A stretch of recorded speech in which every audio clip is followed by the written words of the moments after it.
Estamos aquí reunidos en esta noche para hablar sobre el sistema histórico del Ecuador. Eh, Vamos a hablar sobre la época aborigen, la época colonial y el periodo republicano. En ¿Y cuáles América. fueron sus grandes civilizaciones?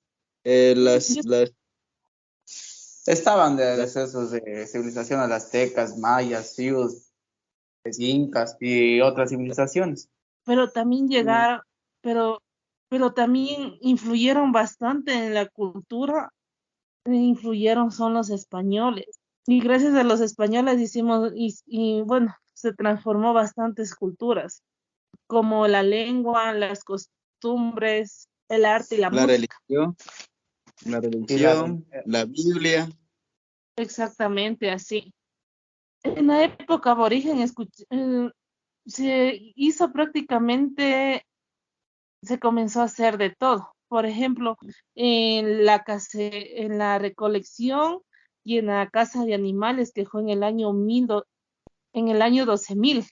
Sí, en el año 2000 ¿Y antes de Cristo.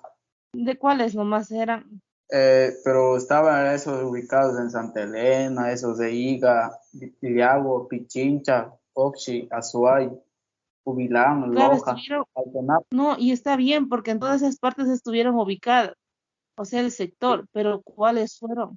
Fueron Las Vegas, que estuvo ubicada en Santa Elena, la Ingaliano, que estuvo ubicada en Pichincha, la Chop, la Chopsy, que estuvo en Azuay, la Culliman, que estuvo en Loja, y el Alto, que estuvo en Napo. Asimismo, también habían sociedades agrícolas independientes. ¿En qué año fueron esas? Pero eso creo que empezó eso del año de 1500 antes de Cristo, cuando estos ya mejoraban las técnicas de la agricultura. Las sociedades de la agricultura empezaron en el año 3900 antes de Cristo. Ahí se dio la época de la Valdivia, que estaba Pero fue ubicada, la fue cultura esa Valdivia, época que estuvo antigua. ubicada en Manabí. También se dio el Cerro de Norillo, ese también estaba ubicado en Guayas. Fueron unas grandes civilizaciones que se dieron en esa época. Entonces, Eran entonces magníficas de esos todo, se iban civilizando de esos pueblos sí. y creo que iban mejorando las técnicas, me imagino, y la agricultura. Claro, o sea, al paso que iba pasando el tiempo, prácticamente lo que iba pasando el tiempo, es como que las civilizaciones se iban como que más aprendiendo y cosas que no debían de hacer y en cultura también se iban preparando. También Claro, hubo porque ellos ya se iban preparando para la actualidad, para afrontar los nuevos retos que iba creando la Constitución y todas esas cosas. no, ellos se iban preparando prácticamente. Por ejemplo, como estamos hablando de la época colonial, estamos hablando que se iban preparando como para llegar, como en la época colonial eran como que prácticamente de lo que pasaron a ser nómadas, se hicieron sedentarios.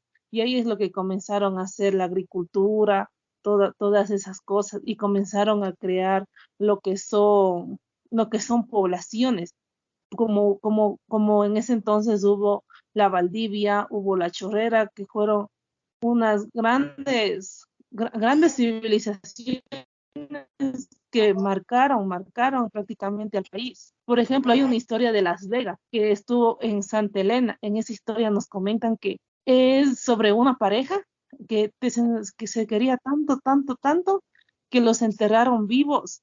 eh, y después de tantos años hicieron de escarbar todo eso, abrir y encontraron a la pareja unida.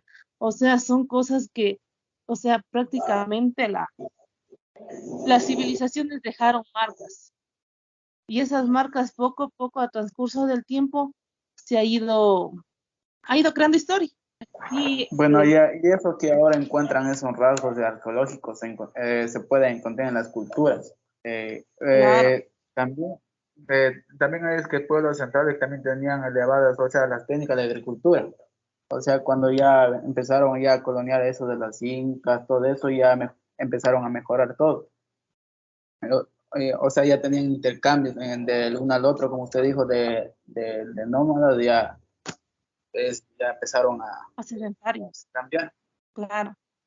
Y así poco a poco se fue dando después la época colonial. Y con esto terminamos. Muchísimas gracias por tus participaciones. Gracias.